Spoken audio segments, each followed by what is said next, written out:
முன்னாடி வந்தால் நல்லாயிருக்கும்.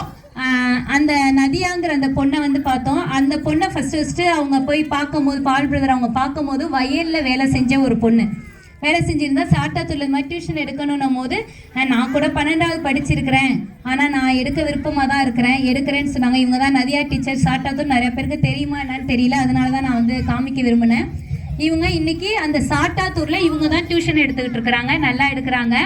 நீங்கள் சாட்டாத்தூர்லேருந்து யாராவது பேரண்ட்ஸ் வந்திருந்தீங்க அப்படின்னா, இது வரைக்கும் உங்கள் பிள்ளைங்களை நீங்கள் டியூஷனுக்கு அனுப்பலை அப்படின்னா, தயவு செஞ்சு இனிமேல் உங்கள் பிள்ளைங்களை நீங்கள் ஒரு நிமிஷம் யோசிச்சு பாருங்கள். நம்ம மாதிரி நம்ம பிள்ளைங்க ஆகக்கூடாது, கஷ்டப்படக்கூடாது அப்படின்னு நீங்கள் யோசித்து 1 மணி நேரம் டியூஷனுக்கு அனுப்புங்க. நிச்சயமாக அவங்களும் நல்லா படிப்பாங்க. ஏன்னா இவங்க அவ்வளோ நல்லா சொல்லி கொடுக்குறாங்க. மேற்படிப்புக்கு ஜமுனா மரத்துலேயே கீழேயே கூட்டிகிட்டு போய் அந்த பிள்ளைங்களை சேர்க்கலாம்.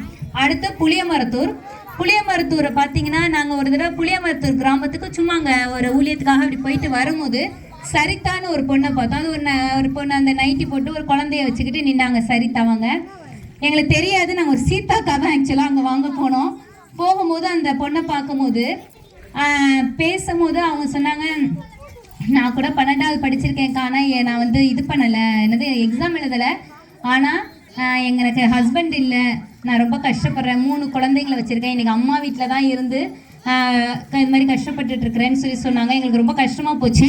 இன்னொன்று இந்த எங்களோட நோக்கம் இன்னொன்று என்ன அப்படின்னா, இது மாதிரி அதாவது அம்மா அப்பா இல்லாத பிள்ளைங்க, இது மாதிரி ஹஸ்பண்ட் இல்லாமல் உங்களோட அடுத்த நம்ம என்ன பண்ண போகிறோமோன்னு தெரியாத பிள்ளைங்களை முன்னேற்றி அவங்களுக்கு நம்ம ஏதாவது வழிகாட்டணுங்கிறத ஒரு ஆசையில் சரிதாவை புளியமரத்தூர் டியூஷன் சென்டர் எடுக்க சொல்லி சொன்னோம். அவங்களும் இன்னைக்கு ரொம்ப அருமையாக எடுத்து. யாரெல்லாம் புளியமரத்தூர் டியூஷன் சென்டர் கை தூக்குங்க. இவ்வளோ பேருக்கு இன்னைக்கு இவங்க வந்து டியூஷன் எடுத்துக்கிட்டு இருக்காங்க. அது வந்து உண்மையாகவே போதும்ப்பா, கை கீழே போடுங்க. அப்போ புளியமரத்தூரில் இன்னும் உங்கள் பிள்ளைங்க யாராவது படிக்காத பிள்ளைங்க, உங்கள் ஃப்ரெண்ட்ஸ் யாராக இருந்தீங்கன்னா நீங்கள் கண்டிப்பாக டியூஷனுக்கு அனுப்பணும். அடுத்து வந்து புதூர் கிராமத்தில் எங்களுக்கு ரொம்ப உதவியாக இருந்தது வெங்கடேஷ் அண்ணன் தான். அவங்க வந்து சொல்லி தான் அந்த மீனாங்கிற அந்த பொண்ணை வந்து கொஞ்சம் கஷ்டப்படுறா, அவள் டியூஷன் எடுத்தால் நல்லா இருக்குமேன்னு சொல்லி சொன்னாங்க. சரி அண்ணன் சொல்கிறாங்க போய் பார்ப்போம் அப்படின்னு சொல்லிட்டு அந்த பொண்ணை நாங்கள் ஒரு 3-4 மாதமாக அந்த பொண்ணு டியூஷன் எடுக்கிறா. உண்மையாக சொல்கிறோம், நாங்கள் எதிர்பார்க்கவே இல்லை, அவ்வளோ ஒரு அருமையாக. இத்தனைக்கும் அவள் 10வது தான் படிச்சிருக்கேன்னு சொல்லி சொன்னான். ஆனால் இன்னைக்கு ஜிகேலாம் அந்த பிள்ளைங்களுக்கு 100 கொஸ்டின் ஜென்ரல் நாலேஜ் கொஸ்டினுக்கு அந்த பிள்ளைங்களுக்கு பதில் தெரிகிற அளவுக்கு ஒரு திறமையாக அந்த பிள்ளைங்களை இன்னைக்கு கொண்டுட்டு வந்திருக்காங்க. அந்த இது ஃபுல்லாக அந்த பெருமையெல்லாம் இவங்கள தான் சாரும். அதனால் இந்த புதூர் டியூஷனில் புதூர் கிராமத்தில் ரொம்ப கம்மியாக 10 பிள்ளைங்க தான் டியூஷனுக்கு வந்துட்டு இருக்கிறீங்க. அதனால இன்னும் நீங்கள் நிறைய பிள்ளைங்க ஆனால் அங்கே இருக்கிறீங்க. படிக்காத பிள்ளைங்களா இருந்தாலும் சரி, இல்லை ஸ்கூல் இது மாதிரிலாம் போனீங்கனாலும் சரி, நீங்கள் டியூஷனுக்கு வாங்க. நிச்சயமாகவே உங்களோட எதிர்காலம் ரொம்ப சிறப்பாக அமையும். அடுத்து குடிக்கம் கிராமத்தில் மணியண்ணன் வெங்கடேசன் சொல்லி தான் அந்த பொண்ணு தமிழ்ச்செல்வி எங்களுக்கு தெரியும். இது மாதிரி அந்த பொண்ணுக்கு வந்து அம்மா இல்லை, கொஞ்சம் நீங்கள் உதவியாக இருந்தீங்கன்னா நல்லாயிருக்கும், ஸ்கூலில் டீச்சராக இருக்கிறாங்க, நல்லா எடுப்பாங்க அப்படின்னு சொல்லி சொன்னாங்க. சரின்னு நாங்கள் போய் பார்த்தோம். அதே மாதிரி உண்மையாகவே ரொம்ப நல்ல டீச்சர். நல்லா கேட்டுக்கோங்க, இன்னொரு விஷயத்த கேட்டுக்கோங்க. பிஎஸ்சி பிஎட் தான் பண்ணீங்க. இவங்க தான் உங்கள் கிராமத்தில் பிஎஸ்சி பிஎட் படிச்சிருக்காங்க. அப்படின்னா என்னன்னு தெரியுமா உங்களுக்கு? பிஎஸ்சினா என்னன்னு தெரியுமா? என்ன சொல்லுங்க பார்க்கலாம். பிஎஸ்சி அப்படின்னா பிஎஸ்சினா என்னன்னு நமக்கு தெரியலை. இதுவே உங்கள் வயசில் இருக்கிற சின்ன பிள்ளைங்களை கீழே போய் கேட்டீங்க, அது ஒரு டிகிரி அப்படின்னு சொல்லுவாங்க. ஆனால் உங்களுக்கு பார்த்தீங்களா, ஒரு டிகிரி கூட தெரியலை.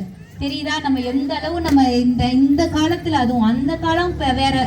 ஆனால் இப்போ இருக்கிற காலம் 2023 வாழ்ந்துட்டு இது தெரியாமல் நீங்கள் இருக்கவே கூடாது. சரியா? இந்த அக்கா நல்லா படிச்சிருக்காங்க. உங்கள் கிராமத்தில் இந்த டீச்சர் வந்து பிஎஸ்சி பிஎட் படிச்சிருக்காங்க. பிஎட்னா டீச்சர் ட்ரைனிங். டீச்சருக்கு வந்து ஒருத்தவங்க டீச்சருக்காக போகணும் அப்படின்னா அந்த பிஎட் தான், டிகிரி தான் படிக்கணும். சரியா? அது மாதிரி படித்து அவங்க ஸ்கூலில் டீச்சராக வேலை பார்க்குறாங்க. இன்றைக்கி நம்ம டியூஷனே எடுத்துகிட்டு இருக்காங்க. இவங்கள மாதிரி பார்த்தீங்களா, அந்த படித்தவரை கம்பீரம் எப்படி நிற்கிறாங்க பாருங்க அவங்க. ஆமாவா? நிற்கிறாங்களா இல்லையா? அதுதான் நமக்கு வேணும். ஆமாம் தானே? படித்தா இப்படி தான் இருப்பாங்க. நீங்கள் படிப்பீங்களா? நல்லா சொல்லித்தராங்க அந்த டீச்சரு. நீங்களும் படிக்கணும், இது மாதிரி நல்ல பெரிய ஆளாக வரணுங்கிறது தான் எங்களோட ஆசை. அடுத்து கோராத்தூர் கிராமத்தை நாங்கள் இப்போ தான் ஒரு 2 வாரமாக தான் நடத்திட்டு இருக்கோம். நிவேதாங்கிற பொண்ணு நடத்துகிறாங்க. அதனால அவங்களும் நல்லா நடத்துகிறாங்க. அதனால் கோராத்தூரில் போய் அவங்கள பார்க்கும்போது ஃபஸ்ட்டு கொஞ்சம் தயங்குனாங்க, இது மாதிரி என்ன பண்ணலாம், எடுக்க வேணாம் அப்படி இப்படின்னு. அப்புறம் அவங்களும் ரொம்ப உற்சாகமாக எடுக்கிறேன்னு சொல்லி இப்போ எடுத்துக்கிட்டு இருக்கிறாங்க. அதனால கோராத்தூர்ல நிறைய பிள்ளைங்க இருக்கிறீங்க, கோராத்தூர் கிராமம் நிறைய பிள்ளைங்க இருக்கிறீங்க. அவங்களாம் இனிமே டியூஷன் சென்டருக்கு கரெக்டா போய் நல்லா படிக்கணும், சரியா? அடுத்து இப்ப நாங்க தேந்தூர் கிராமத்திலையும் இவங்க தான் நிவேதா அக்கா, கோராத்தூர்ல இருக்கிற பேரண்ட்ஸ் எல்லாம் இனிமே இந்த டியூஷன் சென்டருக்கு அனுப்புங்க, நல்லா உங்களுக்கு சொல்லி கொடுப்பாங்க, சரியா? அடுத்து தேந்தூர்லயும் நாங்க எடுக்கலான் இருக்கிறோம், ஆளும் பார்த்துட்டோம். அதனால தேந்தூர் பிள்ளைங்களுக்கும் இனிமே பிரச்சனை இல்லை. உங்களோட கிராமங்கள்ல ஒவ்வொரு டீச்சரையும் போட்டு இதெல்லாம் எடுக்கிறது எதுக்குன்னா உங்களோட நல்லதுக்கு தான். தொடர்ந்து வாங்க, நல்லா படிங்க, சரியா? இப்ப நம்ம பிள்ளைங்க மொத்தம் 170 பேர் இருக்காங்க நம்ம டியூஷன் சென்டர் இது வரைக்கும் எடுத்ததுல. 170 பிள்ளைங்களுக்கு நம்ம பாடம் சொல்லிட்டு கொடுத்துட்டு இருக்கிறோம். அதுல 120 பிள்ளைங்க தினமும் வராங்க, எல்லா டியூஷன் சென்டர்லயும் சொல்றேன். அவ்வளோ டியூஷன் சென்டர்லயும் 120 பிள்ளைங்க வந்து டெய்லி வராங்க.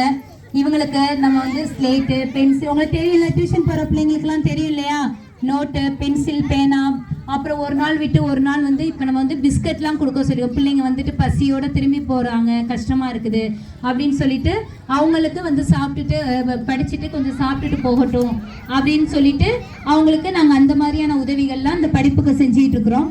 இதில் எங்களோட முக்கியமான நோக்கம் என்ன அப்படின்னா ஸ்கூலுக்கு போகாத பிள்ளைங்களை படிக்க வைக்கிறது தான் முக்கியமான நோக்கம்னு உங்கள்கிட்ட சொல்லிட்டேன். அதனால இனிமே அம்மாக்களுக்கு நான் சொல்றேன், தயவு செஞ்சு